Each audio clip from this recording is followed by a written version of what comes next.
Yes, today we are going to see an important topic known as overhead variance. This topic is very complicated for some students. They find it extremely difficult to understand overhead variances. You just have to bear with me only 30 minutes. In 30 minutes, you will understand everything. Next time, when you will get question on this topic, it won't be a headache for you. You will be able to tackle it correctly without any problem. You just have to listen carefully. There is nothing difficult in this topic. So let's see this question. So this question I'm going to explain to you overhead variances. Budgeted overhead 60,000. So let's say I will give private tuitions. I need to rent a building for monthly, for a month. So budgeted overhead $60,000. So I am expecting to pay rent of building $60,000. Budgeted hours 1,500 hours. I will give private tuitions. This is my capacity. Budgeted number of students, I'm expecting that 5 students will come for tuition.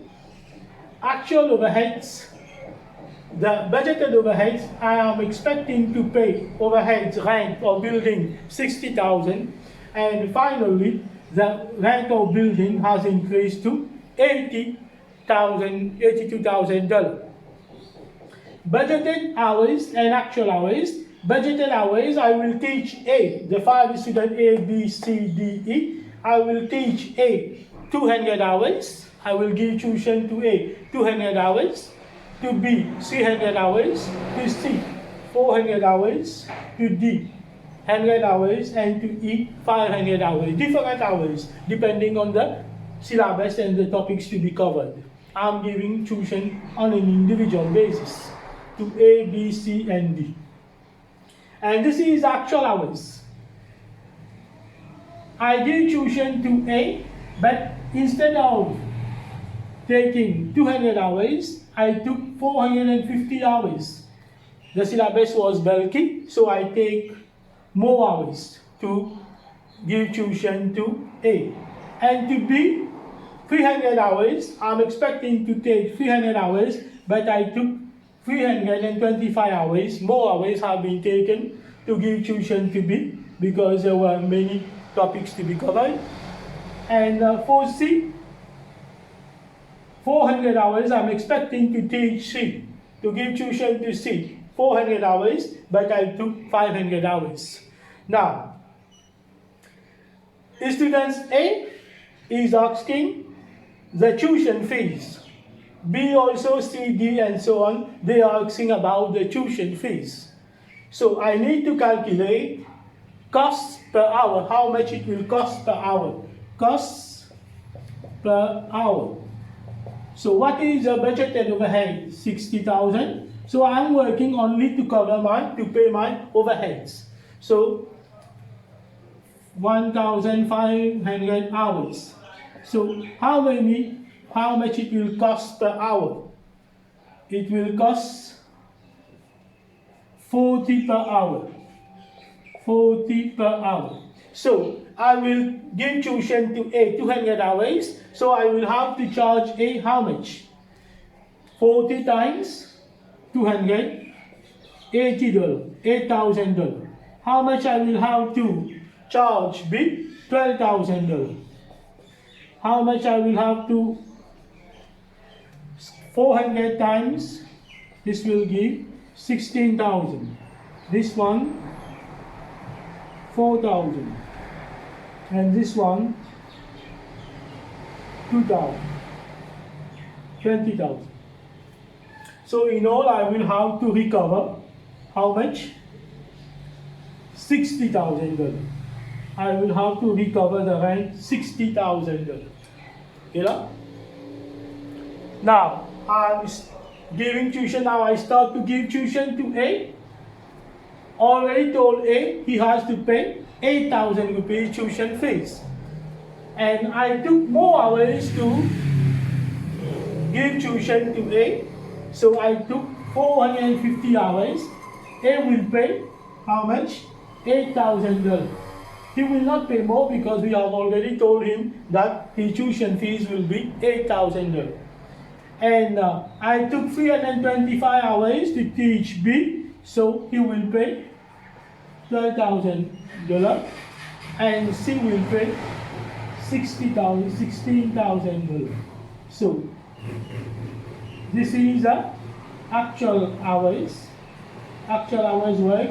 This will give us 1270 hours, and actual cost, this will give us 36 recovery. I recovered 36,000.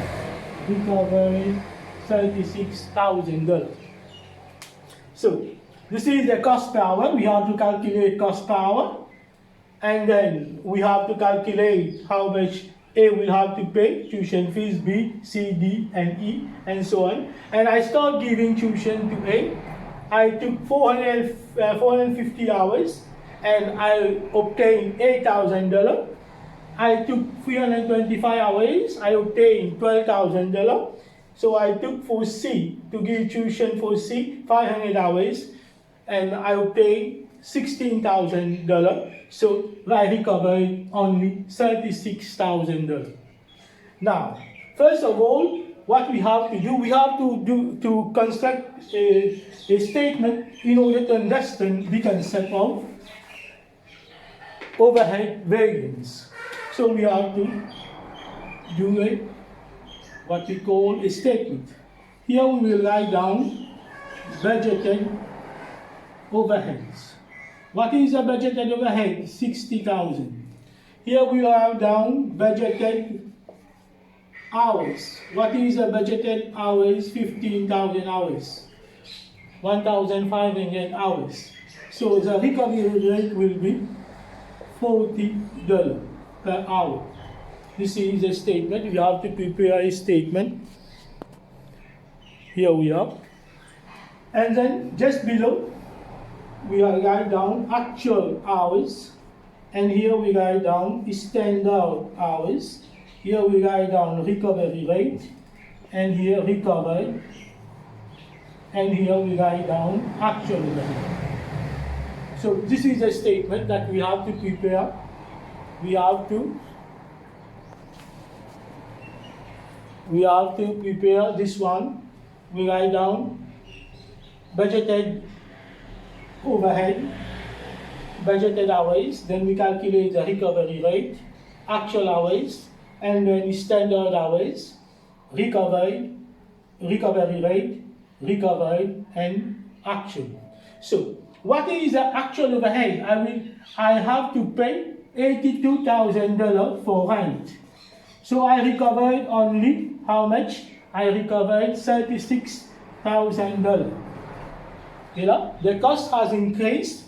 I recovered only $36,000, and I will have to pay rent $82,000.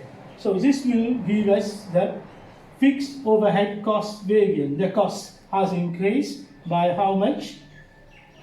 The cost has increased. Fixed overhead cost variance, 82 minus 36. This will give us 38, 82 minus 36. This will give us 38.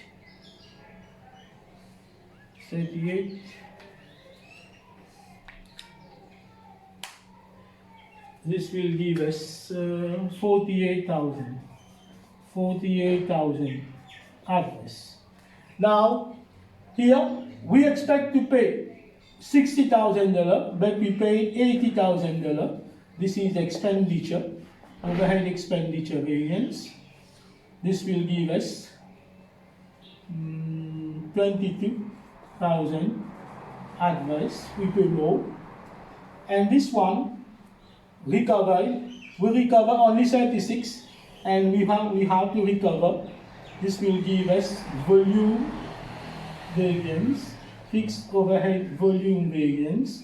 So we recover only 36 minus this one will give us 424.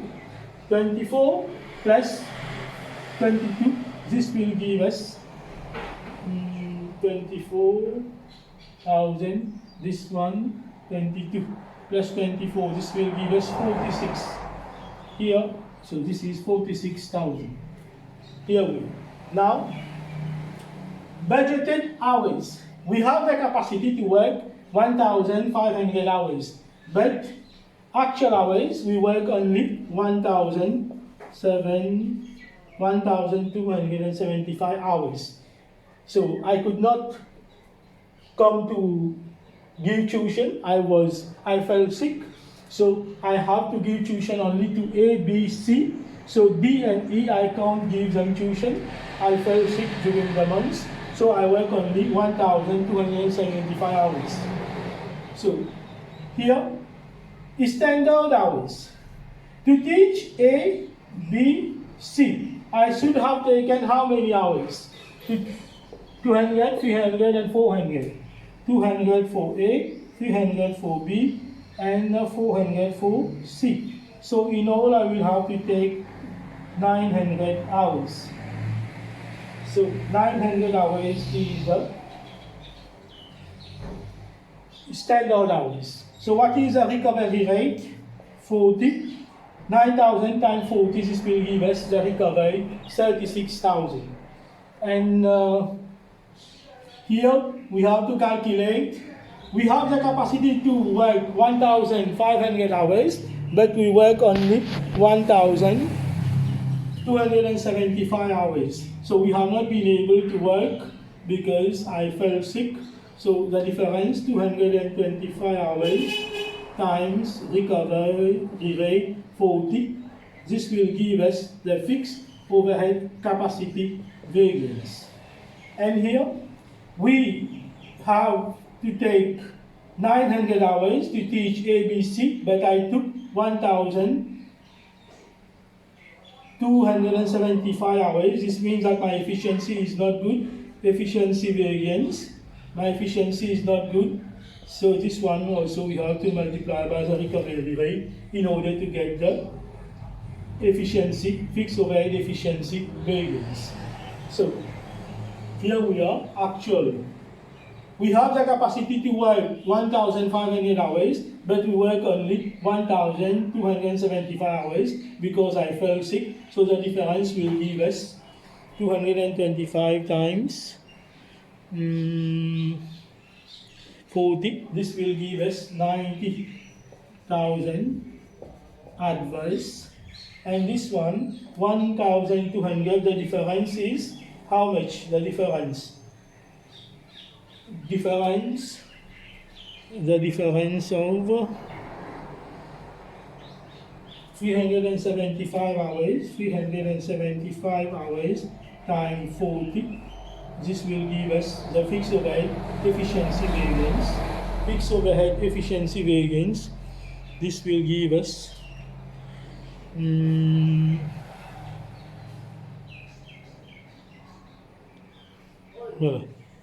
3,000 multiply. This will give us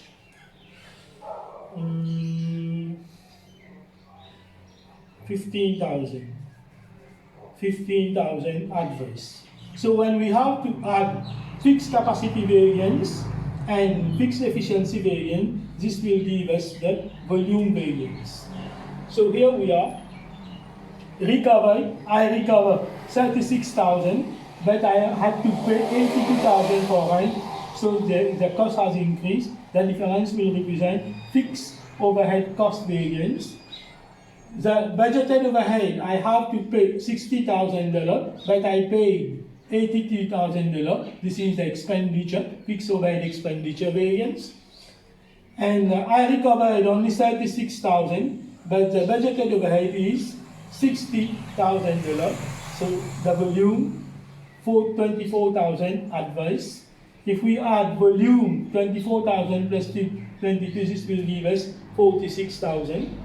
And here, budgeted overhead, the capacity, I have the capacity to work 1,500, but I work only 1,000 275 hours because I was absent, I fell sick. So the difference will be the overhead capacity variance, 225 times 40. This will give us 9,000 hours. The standard hours, I should have taken 900 hours to teach, to give tuition to A, B, and C, but I took 1,275 hours. I took more hours. This means that my efficiency is not good. So the difference, 375 hours times 40, this will give us 15,000 adverse. So when we add capacity and efficiencies, this will give us the volume variance. Now, let us calculate it in terms of formula now. If we have to calculate it in terms of formula, so we have to remove this one, or we do it here. Fixed overhead cost variance is equal to recovered minus actual overhead. Recovered 36,000 minus actual $82,000. So I recovered only 36. The difference will give us 46,000 adverse. I recovered only 36,000 and I had to pay 22,000 for rent. So this one is fixed overhead cost variance. Now let us see second one, fixed overhead efficiency variance. Fixed overhead expenditure variance. Actual overhead minus budgeted overhead. So actual overhead, how much? Actual overhead, 82,000. Actual budgeted overhead, 62,000. This will give us 22,000 adverse.